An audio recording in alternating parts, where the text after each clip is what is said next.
दोस्तों नमस्कार, मैं सत्यपाल रत्ती आज फिर आपकी सेवा में हाज़िर हुआ हूँ एक और फूल लेकर जिसको हम सवा राइट्स एंड आई रिसाइट की माला में पिरोने जा रहे हैं।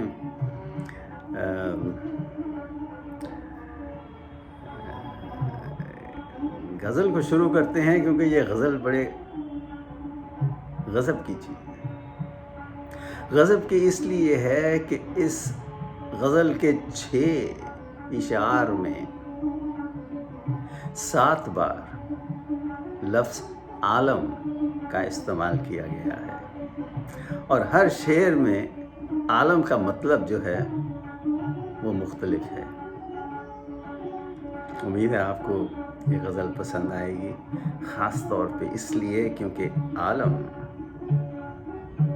इस गज़ल का हीरो है, मान लीजिए। तो शुरू करते हैं। शायरा बबल्स होरा सबा लिखती हैं, ये वादी का मौसम रवानी का आलम, ये वादी का मौसम रवानी का आलम, बहुत याद आया जवानी का आलम। देखिए, इस पहले शेर में 2 बार आलम लफ्ज़ का इस्तेमाल किया गया है। मैं कोशिश करता हूँ इसको इंटरप्रेट करने की।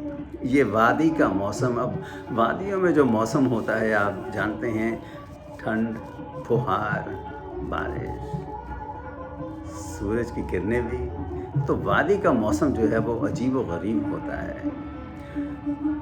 ये वादी का मौसम रवानी का आलम, उन्होंने इस चीज़ को बड़ा स्पेसिफाई कर दिया है क्योंकि वादियों में एक नहर का बहना, एक नदी का बहना तो लाजिम हो जाता है। तो वो लिखती हैं रवानी का आलम, बहाव, लहर, फ्लो अंग्रेजी में बोलते हैं। ये वादी का मौसम रवानी का आलम, बहुत याद आया जवानी का आलम। पहले आलम का मतलब ये है कि माहौल समझ लीजिए, एटमॉस्फेयर समझ लीजिए। लेकिन इसको आप ये भी कह सकती हैं, ये वादी का मौसम रवानी का आलम, रवानी का संसार।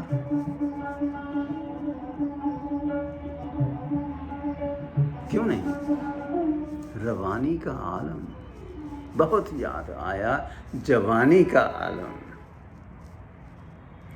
अब यहाँ जवानी का आलम, इसको कंपेयर किया गया है जैसे गुजरी हुई, गुजरे हुए सालों की यादाश्त, पास्ट जिसको बोलते हैं, गए दिनों की यादें, डाउन मेमोरी लेन जिसको हम बोल सकते हैं, मेमोरीज ऑफ द पास्ट। ये वादी का मौसम रवानी का आलम, बहुत याद आया जवानी का आलम।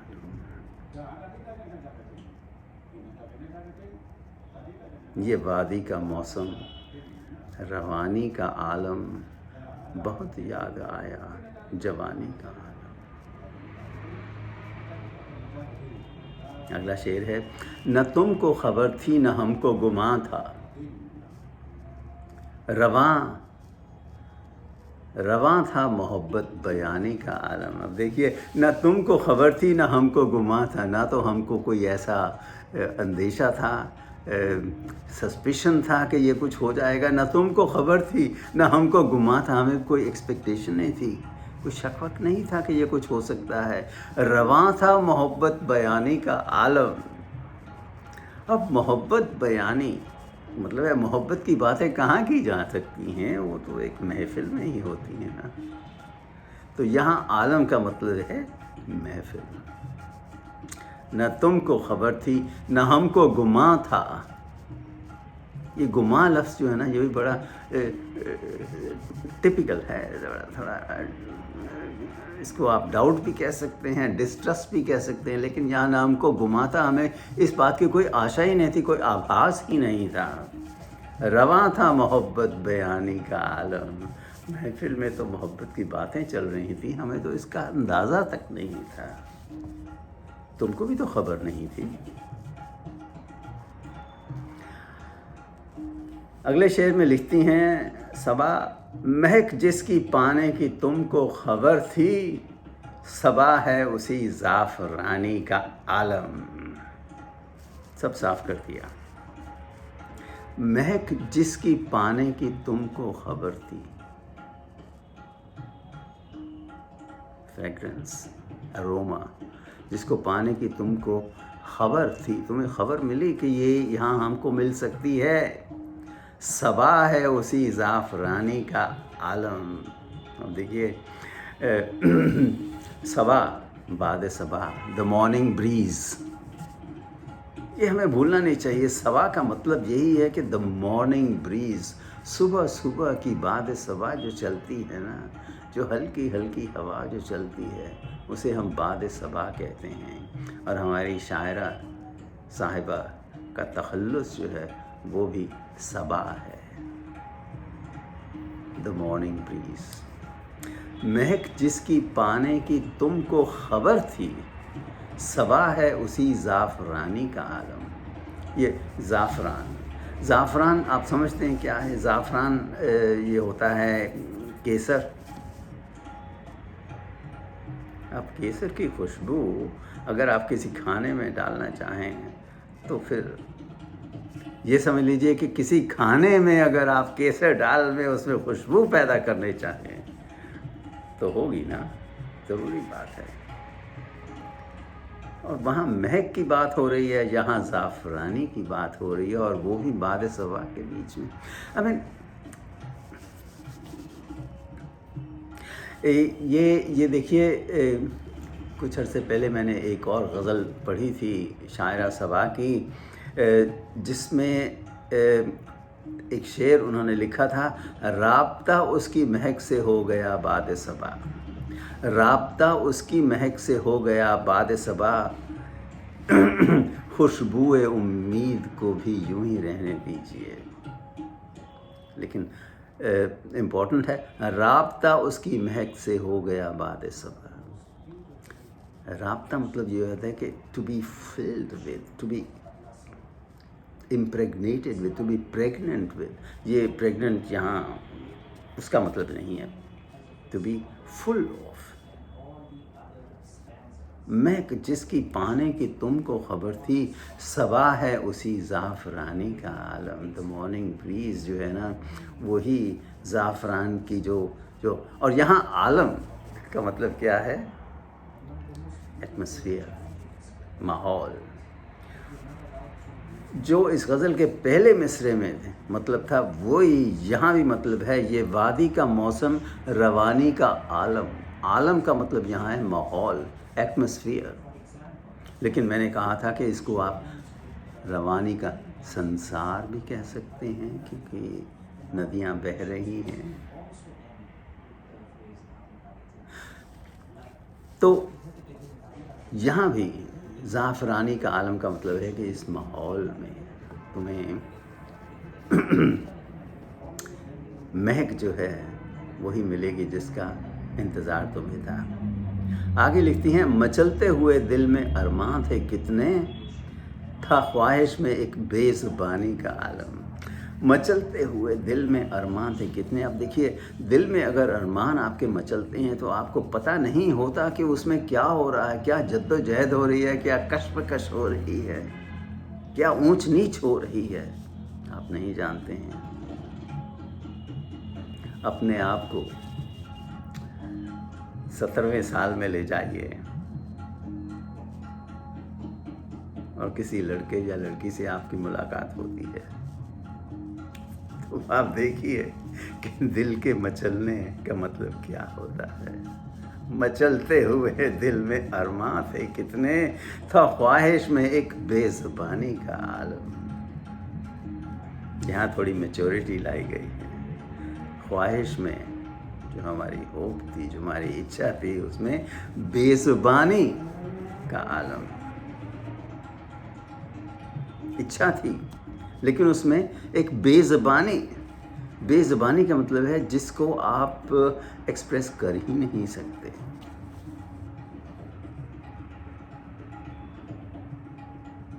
था ख्वाहिश में एक बेज़ुबानी का आलम, और यहाँ आलम का मतलब क्या है?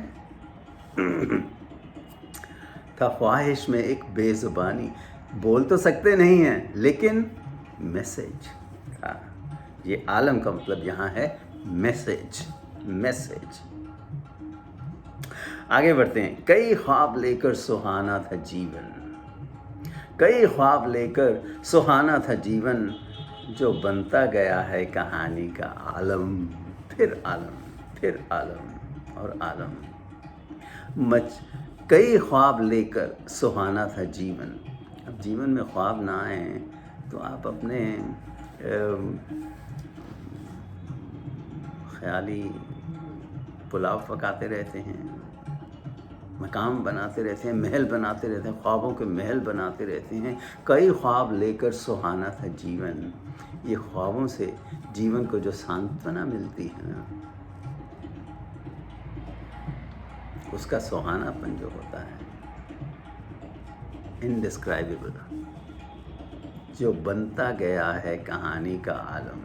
देखिए, इन्होंने आपको एक तरफ से तो ऊपर बादलों में उठा दिया, कई ख्वाब लेकर सुहाना था आलम, और फिर आपको ज़मीन पे ला के रख दिया है, जो बनता गया है कहानी का आलम। अब इस आलम का मतलब यहाँ पे जो है ना, वो है सब्जेक्ट मैटर, थीम, टॉपिक। कहानी का टॉपिक होना चाहिए, थीम होनी चाहिए, ज़रूरी बात है। तो देखिए, यहाँ शायरा सबा ने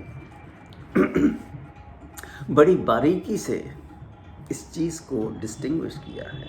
कई ख्वाब लेकर सुहाना था जीवन, जो बनता गया है कहानी का आलम। और चलिए आखिरी शेर पढ़ते हैं। ढली रफ्ता रफ्ता सबा यूं जवानी, ये मुझे पसंद नहीं आया। सच्ची बात है। जवानी क्यों ढले? क्या ज़रूरत है जवानी को ढलने की? आप उतने ही जवान होते हैं जितनी आपके दिल की तरफ से जो, क्या उसको बोलते हैं, जो आपका दिल कहता है। ढली रफ्ता रफ्ता सबा यूं जवानी, मुकम्मिल हुआ जिंदगानी का आलम। ठीक है, अल्टीमेटली वन हैज़ टू से, जो है सो है, जो होना है सो होना है। अल्टीमेटली हम सबको यहाँ से जाना है। तो कहते हैं, ढली रफ्ता रफ्ता सबा यूं जवानी, मुकम्मिल हुआ जिंदगानी का आलम। मुकम्मिल हुआ जिंदगानी का आलम मतलब यहाँ जो है ना, आलम का मतलब है कहानी, स्टोरी। ज़िंदगी की स्टोरी इसी तरह तो ख़त्म हो जाती है। रफ्ता रफ्ता जवानी ढलती जाती है, बुढ़ापा आता है, और उसके बाद माँ की बजाय भगवान की गोद में पहुँच जाते हैं। तो दोस्तों, उम्मीद है आपको ये गज़ल पसंद आई होगी। मैं एक बार इसको फिर पढ़ दूँ। ये वादी का मौसम, रवानी का आलम, बहुत याद आया जवानी का आलम। न तुमको ख़बर थी न हमको गुमा था, रवा था मोहब्बत बयानी का आलम। महक जिसकी पाने की तुमको ख़बर थी, सबा है उसी ज़ाफ़रानी का आलम। मचलते हुए दिल में अरमा थे कितने, था ख्वाहिश में एक बेज़ुबानी का आलम। कई ख्वाब लेकर सुहाना था जीवन, जो बनता गया है कहानी का आलम। ढली रफ्ता रफ्ता सबा यूं जवानी, मुकम्मिल हुआ जिंदगानी का आलम।